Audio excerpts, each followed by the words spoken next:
你是否曾感觉自己的心境像一个人质？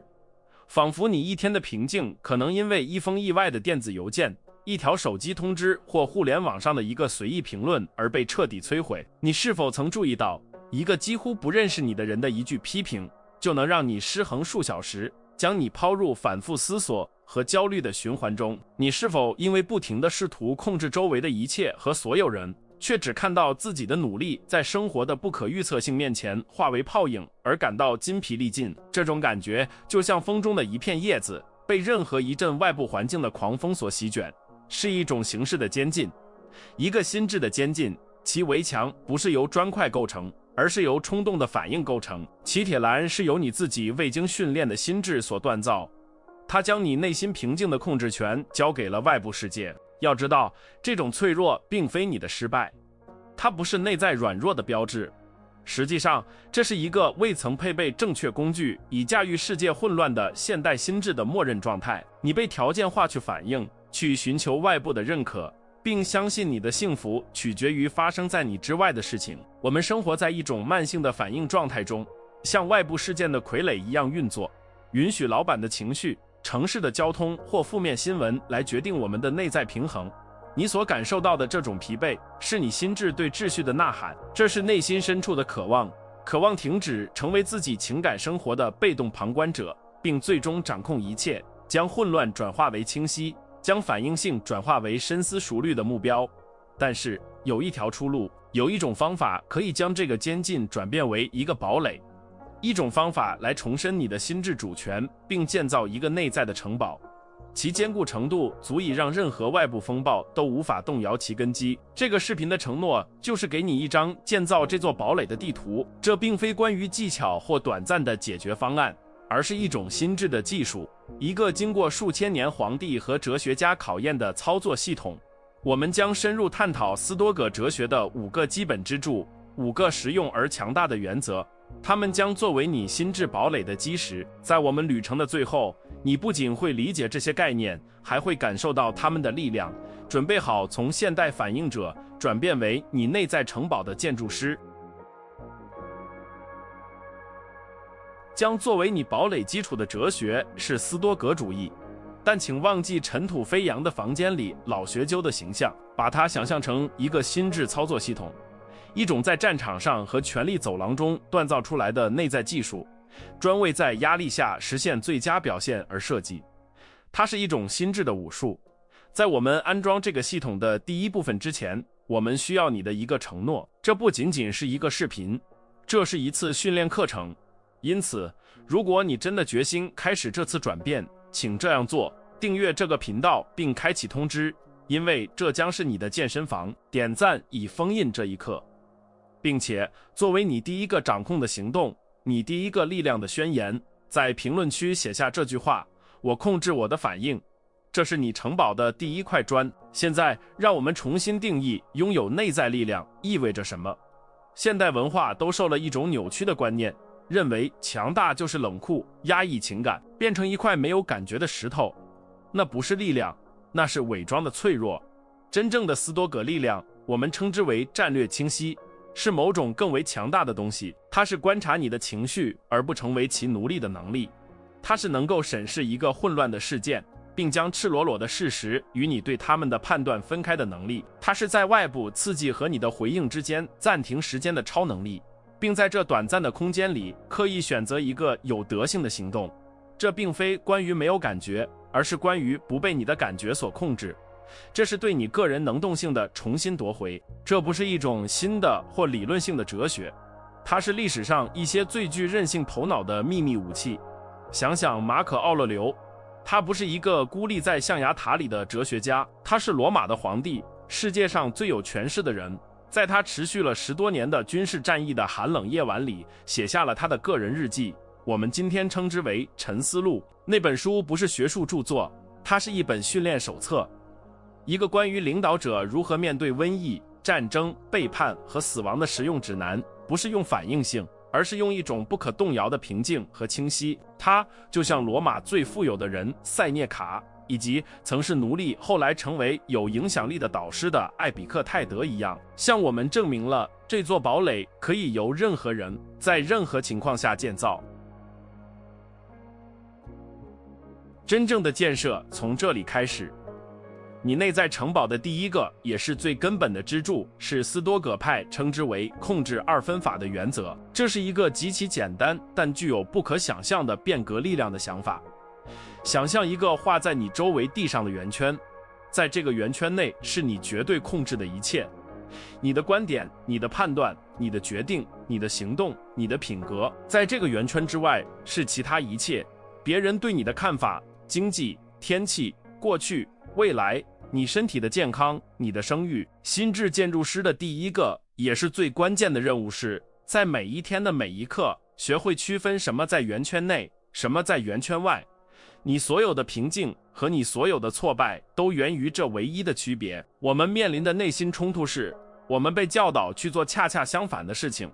现代社会用我们应该并且可以控制一切的信息轰炸我们，我们被鼓励去管理别人对我们的看法，去担忧我们毫无影响力的全球事件，以及去哀悼无法改变的过去。这种试图控制不可控制之物的尝试，是所有焦虑、愤怒和无力感的首要来源。这就像试图用手捧水，一种徒劳无功、令人筋疲力尽的努力，总是以失败和挫败告终。你的心智变成了一个战场，在那里，你打着甚至在开始前就已经注定失败的战争，浪费你宝贵的精神能量。这种倾向不仅仅是一个坏习惯，它深深植根于我们的生存本能。我们想要控制环境以感到安全，问题在于，在现代世界中，这种本能变得过度活跃和适得其反。它把我们变成了现实的微观管理者，痴迷于那些我们从未能掌控的结果。你为交通而感到压力，但你无法控制其他司机；你为一句批评而痛苦，但你无法进入另一个人的思想并改变他们的观点。你每花1秒钟将能量集中在你的圈子之外的东西上，就是你放弃的1秒钟的力量，就是你从自己内在堡垒中移除的一块砖，使其更容易受到风暴的侵袭。为了让这一点具体化，想象你是公海上的一艘船的船长。作为船长，你对某些事情拥有绝对的控制权。你控制着舵、帆的位置、船员的纪律，以及你在地图上绘制的航线。这些是你的选择、你的行动、你的判断。然而，你对海洋没有任何控制。你无法控制风暴的狂怒、风的方向或浪的高度。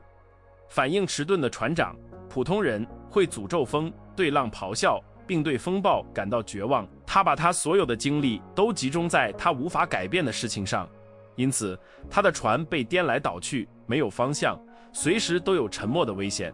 而斯多葛派的船长则完全理解控制的二分法，他接受风暴是海洋的现实，是他权力圈之外的东西。他不会浪费一丁点精力去哀叹或希望天气有所不同，相反，他把他所有的注意力、所有的技能和所有的勇气都转向他唯一能控制的事情——舵和帆。他调整他的策略，清晰地指挥他的船员，并以一种专注的平静穿越风暴。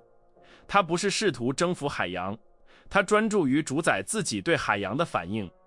他的任务不是阻止风暴，而是在其中有德行地航行。你就是那个船长，你的生活就是那片海洋。每一天，你都会面对意想不到的风和逆境的浪。交通是一场风暴，一句批评是一个巨浪，一则坏消息是一股逆风。你每时每刻都有一个选择，你可以集中精力诅咒大海，感觉自己是环境的受害者，或者你可以接受海洋的本质，专注于以最好的方式操纵你的船。日常的练习在于不断地问自己，现在困扰我的这件事是在我的控制之内还是之外？是我船的舵还是外面的风暴？这个简单的问题是指引你回归力量的指南针。这种做法的美妙之处在于，它不要求世界改变你才能找到和平，它不依赖于人们变得更友善、经济好转，或者运气站在你这边。你的宁静变得无条件，因为它开始完全依赖于你自己选择和行动的质量。你停止外包你的幸福，你不再是一个仅仅反映环境温度的温度计，而是成为一个恒温器，无论外面有多冷，都能设定自己内部的温度。这是通往真正自由的第一个，也是最深刻的一步。一个知道自己力量极限，并明智地运用这种力量的心智的自由。当你真正内化了控制的二分法，奇迹就会发生。以前浪费在无用担忧、挫败和试图控制不可控事物的能量，现在被重新导向，它变成了一个巨大的力量储备库。你可以专门用在重要的地方，你的行动上。你变得异常高效，因为你的注意力像激光一样只聚焦在你可以操纵的变量上。你行动更勇敢，因为对失败的恐惧减少了。既然最终结果不在你的控制范围内，重要的是你努力的质量。你以一种以前似乎不可能的轻松和优雅在生活中前行。通过掌握这第一个支柱，你会发现你大部分的痛苦都是自己造成的。这是一个选择，尽管是无意识的选择，把焦点放在了错误的地方。通过将你的焦点带回到你的权力圈内，你不是在退缩或变得被动，相反，你正在主张你的最高权力。你正专注于你唯一能确保胜利的领域，你自己选择的竞技场。这是所有其他支柱将被建立其上的基础。没有它，堡垒就站不住脚。有了它，你已经变得比你想象的任何时候都更自由、更强大。这个原则本身就是一场革命。通过实践它，你开始意识到，你的心智不必是外部世界的混乱反应，它可以是一个有序的城堡，一个平静而从容的指挥中心。无论外面的战斗多么激烈，你学会了战略性冷漠的艺术，不是对生活漠不关心，而是更关心正确的事情，那些真正取决于你的事情。这是斯多葛道路上的第一个伟大真理。和平不是通过改变世界找到的，而是通过改变你用来导航世界的地图。而那张地图上的第一个参考点，就是属于你的和不属于你的之间的清晰界限。随着你堡垒的地基已经打好，现在我们来竖起城墙。第二个支柱是客观感知的艺术。斯多葛派哲学家艾比克泰德，一个曾是奴隶，后来成为最伟大的心智导师之一的人，以一种天才的方式总结了这一支柱。扰乱人心的不是事件本身，而是他们对事件的判断。再读一遍，引起你痛苦、愤怒或焦虑的不是事件本身，而是你告诉自己那个事件意味着什么的故事。交通不是可怕的，它只是一系列停着的车。一句批评不是毁灭性的攻击，它只是另一个人嘴里发出的词语。这个支柱的实践是学会将赤裸裸的现实与你的心智自动施加于其上的主观判断层分离开来。这里的主要冲突在于，我们的大脑是一台制造意义的机器，它在自动驾驶模式下运行。从童年起，我们就被编程为立即给所有事物贴上标签，这是好的，这是坏的，这是威胁，这是威胁，这是机会。这个过程是如此之快和无意识，以至于我们甚至没有注意到我们在这样做。我们坚信我们的情感反应是由外部事件直接引起的。我们相信愤怒来自于那个插我们队的司机，焦虑来自于我们必须做的演讲，悲伤来自于损失。这种信念让我们变得无能为力，因为如果我们的痛苦根源在外面，那么除了希望世界按我们想要的方式行事之外，我们什么也做不了。而正如我们已经看到的，这是一个注定失败的策略。挑战这种编程是与人类心智最深层的习惯之一做斗争，需要有意识和持续的努力来暂停和剖析我们自己的感知。当某事发生时，我们的大脑不会给我们一份客观的报告，它给我们一个充满情感的耸人听闻的标题。他把我的老板指出了我工作中的一个错误，这个简单的事实变成了一个灾难性的故事。我是一个失败者，我会被解雇，我的职业生涯结束了。我们成了自己编写、导演和主演的戏剧中的演员，忘记了剧本随时可以重写。困难在于认识到我们是作者，而不仅仅是情节的受害者。想象一下，从你出生的那一刻起，你就戴着一副有色眼镜，比如说灰色的镜片。戴着这副眼镜，整个世界看起来都阴沉，毫无生气和忧郁。一个晴天看起来像阴天，一个微笑看起来很勉强，一朵鲜艳的花朵看起来褪色了。你相信这就是现实的真实本质，因为这是你唯一见过它的方式。我们的自动价值判断就像这些镜片，如果你的镜片是悲观主义或个人冒犯的镜片，那么发生的一切都会被他们过滤，看起来会是负面的或对你的直接攻击。客观感知的实践就是第一次意识到你戴着这些眼镜的行为，就是学会把它们摘下来，哪怕只是一瞬间，去看到事物的本来面目。移除这些镜片的技术是一种描述练习，这是马可·奥勒留在他的沉思录中不断练习的一门学科。他会选取人们认为奢侈或可怕的事件或物品，并将它们分解成最基本、最客观的组成部分。一杯昂贵的葡萄酒变成发酵的葡萄汁，一道精致的菜肴变成一条鱼和一只鸟的尸体。这样做不是为了变得愤世嫉俗，而是为了去除心智附加的幻想和判断层。当有人侮辱你时，练习这个，不要想他不尊重我，而是客观的描述。声波从他的嘴里出来，震动了我的耳膜。这种中性描述的停顿创造了一个空间，一个事件和你反应之间的真空，你所有的力量都存在于这个空间里。在那短暂的清晰时刻，在情感故事占据主导之前，你有选择的自由。你可以决定把灰色的眼镜带回去，感到被冒犯，或者你可以选择看到事件的本来面目，中性信息。也许对方的话不是你不足的反应，而是他们压力或无知的反应，这完全在你的控制之外。持续进行这种解构会加强你城堡的城墙。侮辱、批评和挫折以前像是攻城锤打破你的城门，现在变成了无害的撞击城墙，然后掉进护城河的石头，无法扰乱城内的和平。这从根本上改变了你的生活体验。以前让你因恐惧而瘫痪或因愤怒而燃烧的情况，现在被以一种分析的平静来看待。一个重要的会议不再是最终审判，而变成了关于一个项目的对话。一个犯下的错误不再是你无能的证明，而变成了一个学习的机会。你停止与现实作斗，开始与它合作。你成为自己生活的公正观察者，自己经验的科学家。在得出草率结论判断之前，分析数据事件。这种清晰看待事物，不受反应性情绪迷雾影响的能力，是实践智慧的定义。当你掌握了客观感知的艺术，你就成了意义的主人。没有什么外部事物能强迫你以某种特定的方式感受。你意识到幸福和痛苦不是世界强加的条件，而是你心智创造的解释。这是一个巨大的责任，但它也是至高无上自由的源泉。你无法控制生活向你抛来什么，但你对决定给每个事件贴上什么标签拥有绝对的控制权。你可以把它标记为灾难或挑战，你可以把它标记为损失或教训。选择永远是你的。你堡垒的城墙是用你选择的感知的砖块建造的。通过应用这第二个支柱，你有效地中和了世界的混乱。事件继续发生，人们将继续不可预测，计划会出错，逆境会出现，但它们扰乱你的力量急剧下降。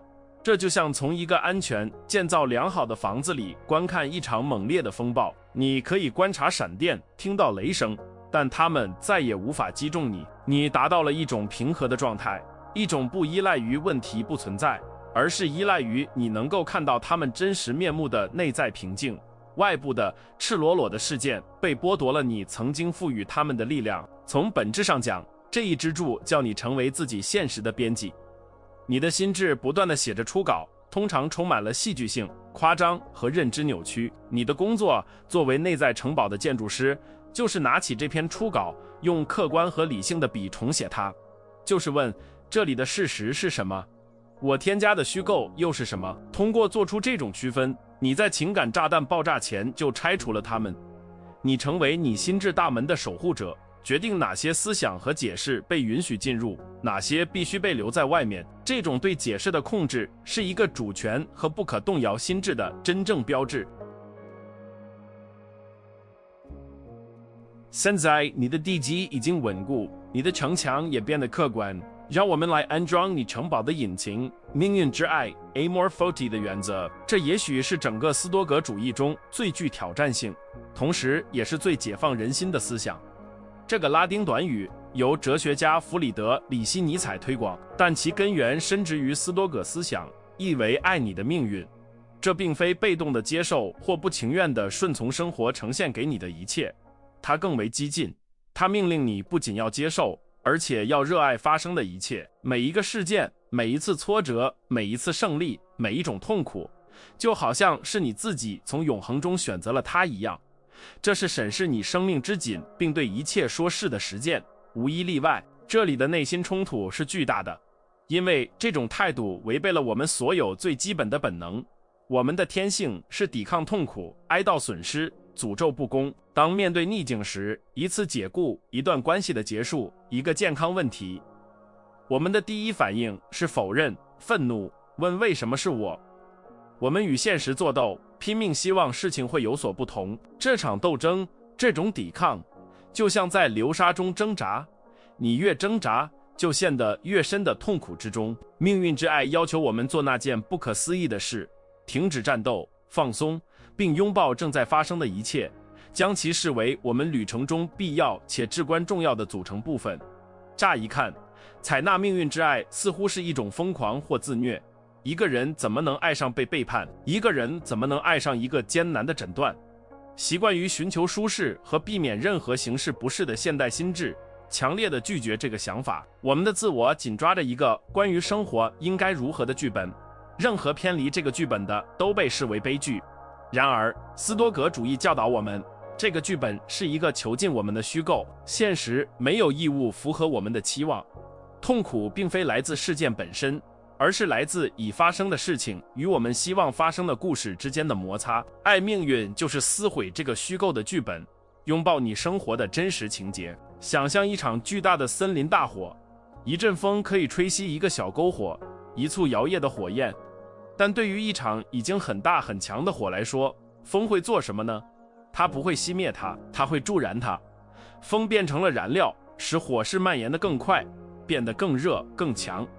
大多数人像一个小篝火一样生活，害怕任何逆境的风随时可能将他们熄灭。命运之爱的实践就是训练自己成为一场势不可挡的大火，就是学会将每一个障碍、每一个困难、每一股逆风不看作威胁，而看作燃料。解雇不是终点，它是助燃你下一个事业之火的风。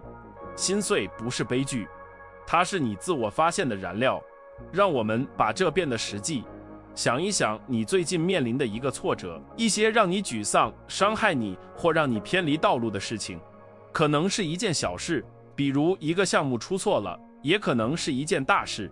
现在不要抵抗它，让我们应用火的原则，问问自己，这件事就如同它发生的那样，如何能为我服务？它包含了什么我需要学习的教训？它迫使我发展什么力量？它迫使我探索什么新的方向？皇帝马可·奥勒留曾说，阻碍行动的反倒促进了行动。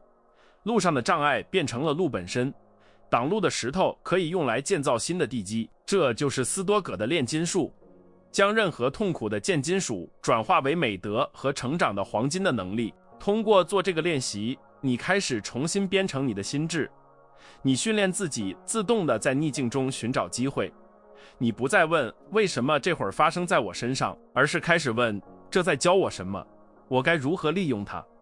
这种视角的转变区分了受害者和建筑师。受害者被事件的重压压垮，建筑师则使用那些可能压垮他的同样石头来建造更宏大、更坚固的东西。他明白，生活不是发生在他身上，而是通过他发生。每一个事件都是他伟大作品的原材料，建造一个不可动摇的品格。爱命运是对自己感知最终掌握的印记。拥有这种心态，你会在最深层意义上变得不可战胜。如果发生的一切，无论是被认为是好还是坏，都服务于你的目标并助燃你的火焰，那么什么能真正伤害你？一次侮辱成为练习耐心的机会，一次经济损失成为关于什么真正重要的教训，身体的痛苦成为精神抵抗力的训练场。你有效地消除了失败的可能性，因为每一个结果，无论预期与否，都成为一种胜利。你培养了一种沉着的自信，不是因为你相信一切都会按计划进行，而是因为你相信自己有能力利用任何结果为自己谋利。你与现实的流动保持一致，而不是逆流而上。这就是让斯多葛派能够以一种看似超凡的平静面对流放、损失和死亡的力量。他们明白宇宙的秩序，即罗格斯，是完美的。每一个事件，无论当下看起来多么痛苦，都是一个更大、更智慧的整体中必要且错综复杂的一部分。爱命运就是表达你对这个秩序的信任，这是你与现实并非处于战争状态的最终宣言。你是一个伙伴，一个学会了与宇宙的音乐和谐共舞的舞者。无论那是一段柔和的旋律，还是一部狂暴的交响曲，这种积极而充满爱的接纳，将城堡从一个简单的避难所转变为一座神圣的殿堂。通过内化命运之爱，你最终超越了好与坏的二元对立。你开始不把生活看作是一系列待评判的随机事件，而是看作是为你的灵魂进化而完美设计的课程。每一个挑战都是一次考验，每一个困难都是一位伪装的大师。你停止追求轻松的生活，反而祈求一种你足够强大以面对任何挑战的生活。你爱上了过程本身，爱上了奋斗，爱上了旅程本身，而不仅仅是目的地。这是一种不仅能创造韧性，还能创造深刻而持久喜悦的心态，一种不依赖于环境，反而因环境而茁壮成长的喜悦。随着命运之爱的引擎已经安装，现在让我们点燃那将照亮你整个城堡的火焰，那确保你永远不会在城墙内浪费一刻的火焰。这是第4个支柱，即死亡警告。 Memento Mori 的实践在拉丁语中意为记住你终将一死。对于未经训练的心智来说，这听起来病态，令人沮丧，是需要避免的事情。但对于斯多葛派来说，这并非恐惧的来源，而是最强大的清晰和活力的工具。对死亡的意识不是夺走生活乐趣的毒药，而是增强它的灵丹妙药。它是区分琐碎与本质的最终过滤器。这个想法一旦被接纳，就会迫使你过一种有意义、有紧迫感和有目标的生活，因为它提醒你，你用来建造爱和行动的时间是有限且极其宝贵的。我们与这一支柱的冲突是深刻且文化性的。现代社会向死亡宣战，我们把它藏在医院里，在我们追求永恒青春的过程中否认它的迹象，并把它视为最大的失败。我们生活在一种我们拥有无限时间的幻觉的无声暴政之下，这种幻觉是拖延症之母，是我们推迟梦想、维持我们讨厌的工作、不对我们所爱的人说出我们感受的借口。我明天再做，总有一天我会，我们有的是时间。这种心态让我们对我们最宝贵的资产掉以轻心。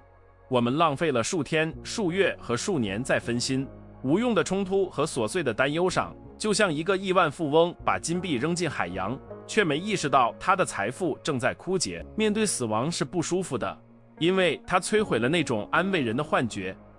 它引出了最困难的问题：我是否在过我真正想要的生活？我是否在成为我想成为的人？我今天所做的事情真的重要吗？短期内回避这些问题更容易，在自动驾驶模式下度过一生，专注于日常的小危机和小满足更为舒适。死亡警告就像一个舒适睡眠中刺耳的闹钟，它摇醒你，迫使你面对现实。时钟正在滴答作响，过去的每一秒都再也回不来。这种意识不是为了让你因恐惧而瘫痪，而是为了用一种使命感给你注入活力，确保你不会在生命尽头时充满遗憾。想象你收到了一个礼物，一个踏上可以想象的最不可思议旅程的机会。你收到了一张地图，但你路线的终点被抹掉了，给你的唯一指示是旅程将突然且意外的结束，可能是在50年后，也可能是明天中午。享受每一步。你会如何旅行？你会抱怨路上的石头来度过你的日子吗？你会把宝贵的时间浪费在与其他旅行者无用的争论上吗？还是你会确保每一天都有意图的生活？你会攀登你一直梦想的山脉，在你向往的河流中游泳，并与你遇到的人建立深刻的联系，知道每一刻都是独一无二、不可重复的礼物。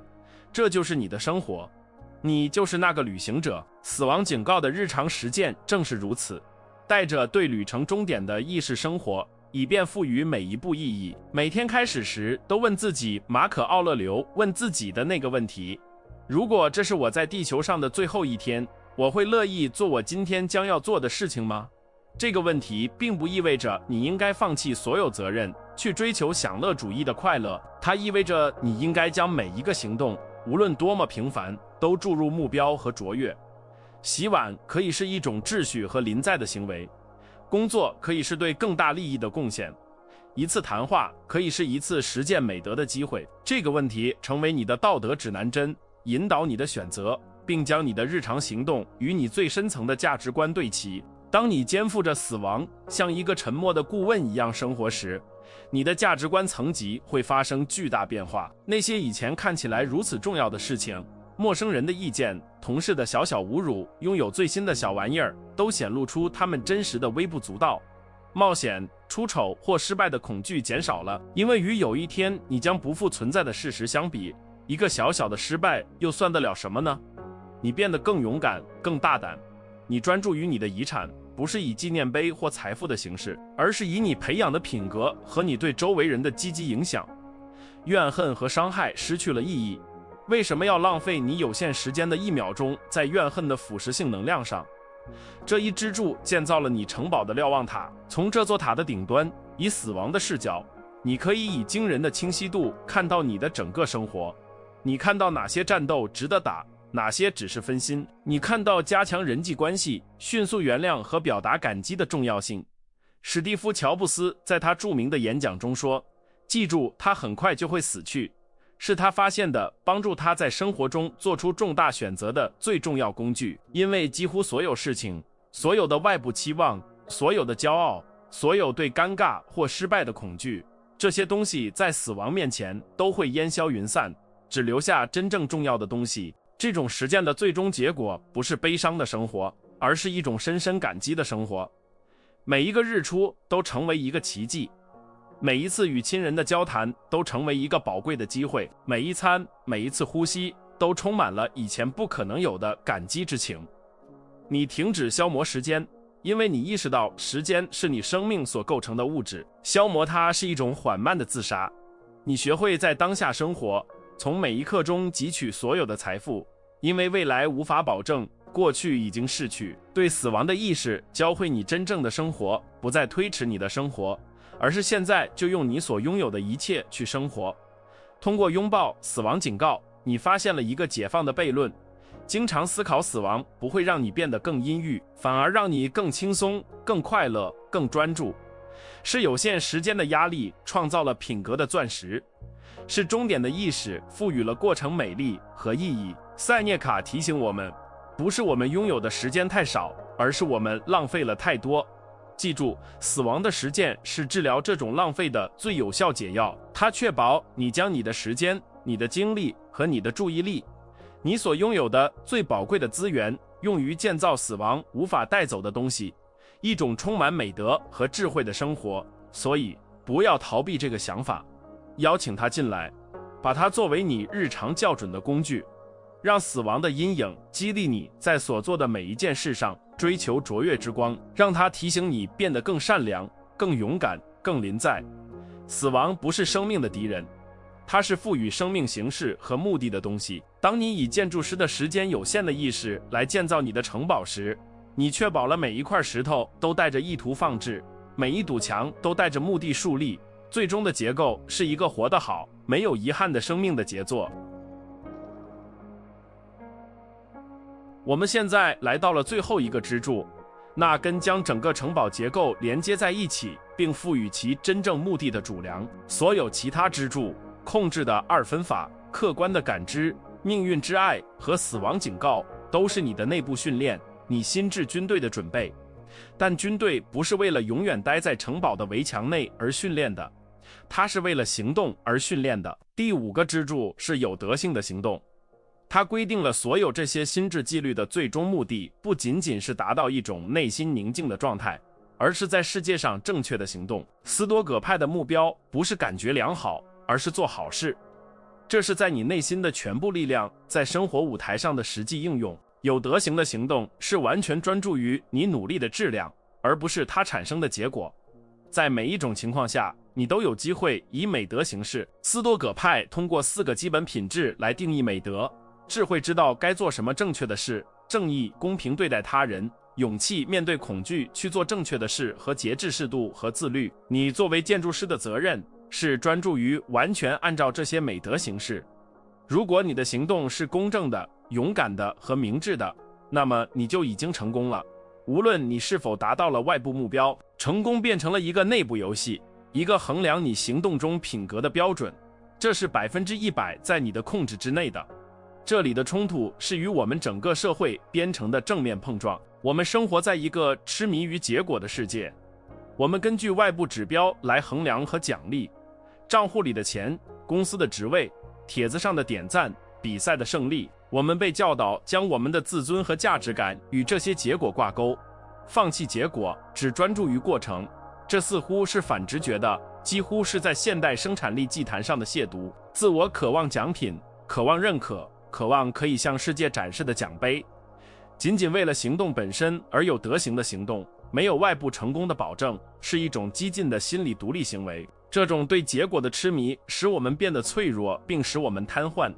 对失败的恐惧，得不到晋升，被拒绝，输掉比赛，常常甚至阻止我们去尝试。或者如果我们尝试了，对最终结果的焦虑会污染我们的表现，使我们不那么临在和高效。此外，当成功依赖于不可控的外部因素时，我们的情感福祉就成了一场过山车。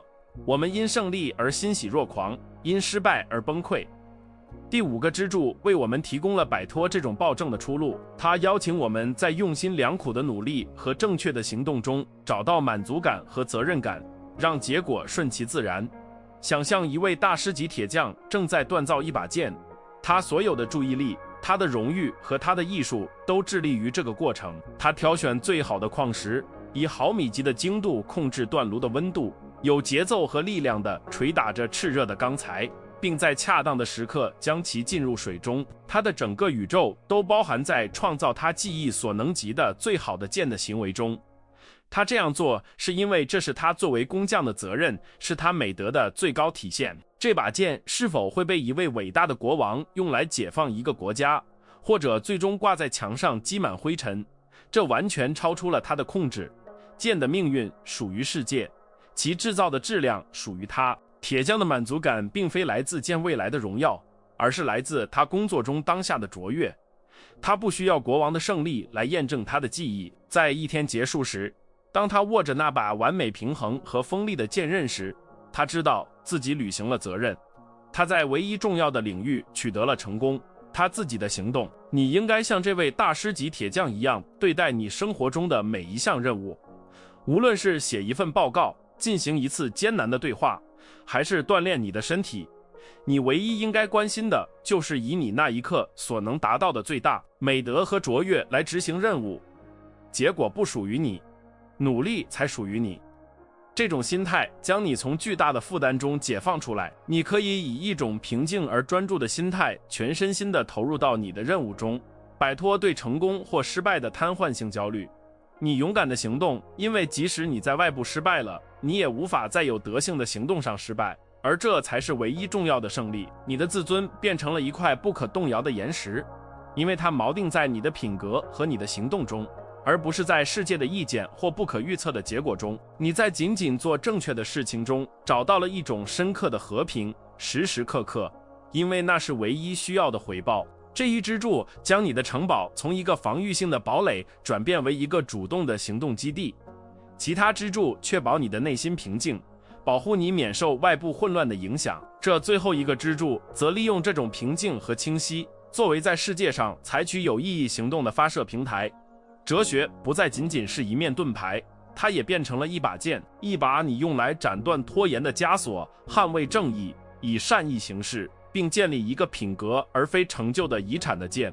你成为世界上的一股善的力量，不是因为你期望得到回报，而是因为这是一个秩序井然心智的自然表达。日常的练习很简单，但并不容易。在每次重要行动之前，确定你的意图。不要说我的意图是得到这份工作，因为这超出了你的控制。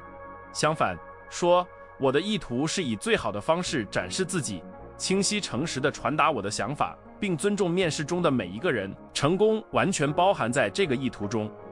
行动之后不是根据结果，而是根据你的意图来评价自己。我行动勇敢了吗？我公正了吗？我节制和明智了吗？这是你新的成功衡量标准，是唯一能建立坚如磐石品格的标准。通过这样生活，你与事物的自然秩序保持一致，你以卓越的方式做好你的部分，其余的留给宇宙。你成为生命之舞中的一个伙伴，只专注于自己的舞步，相信音乐会如其所应的响起。这是斯多葛之旅的顶峰，一种滋养外部有德行行动的内心宁静。你不是从世界退缩，你以一种比以往任何时候都更强大、更有意义的方式与它接触。你成为那个不仅建造了一个坚不可摧的堡垒，而且还利用这个安全的基地走出去，在你周围建造一个更美好世界的建筑师。你的内在城堡现已完工，控制二分法的基础给了你稳定，客观感知的城墙保护着你，命运之爱的引擎给了你力量，死亡警告的瞭望塔给了你视角，而主门，即有德行之行动的大门，让你能够走向世界，不再是一个被动的受害者，而是一个有目的和正直的行动者。你不再是风中的一片叶子，而是那块岩石本身，平静而不可动摇，通过其持续的存在和深思熟虑的行动，塑造着河流的走向。这就是斯多葛主义的力量和承诺。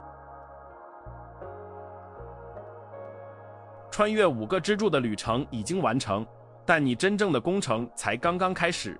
你开始这个视频时是现代反应者，感觉自己像环境的傀儡，内心的平静任由外部混乱摆布。现在你站在一个新的门槛前，不再是受害者，而是内在城堡的建筑师。你已经收到了蓝图、工具和经过时间考验的建造原则。这些支柱不仅仅是供人欣赏的哲学概念，它们是一个行动的号召，一个建造一个充满韧性、目标和内在自由的生活的实用手册。地图在你手中，石头在你周围。现在的问题不再是该做什么，而是你愿意建造吗？